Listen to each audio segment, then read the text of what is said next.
guys, our movement today is going to come from a seated position. And so what we're going to do is we're going to take our bands, we're going to get into seated hip flexion with an exercise band. Alright, so the reason that we're doing this movement here today, we want to make sure that we can get into full hip flexion.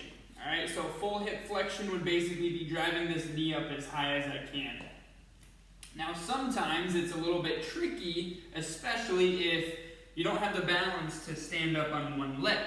Alright? So we can still get into hip flexion and we can still make it challenging by utilizing a band and doing it from a seated position.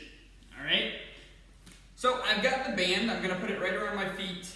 I'm sitting towards the front of the chair, and what I'm going to do is I'm going to try and drive my knee up nice and high. Alright? So what this band is going to be doing is it's going to be pulling my foot down, but it's also going to want to drive my knee towards the center of my body. So what we want you to do is to drive this knee straight up from that position right where it's at.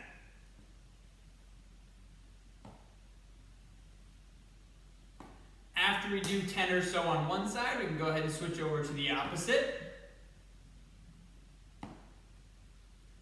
One thing I'm not doing here is I'm not allowing myself to sit back and pull this knee up, alright?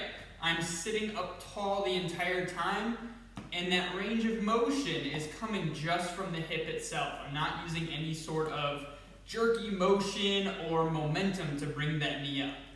Alright, the other thing that we utilize this movement for is for those who might have a little bit of trouble walking.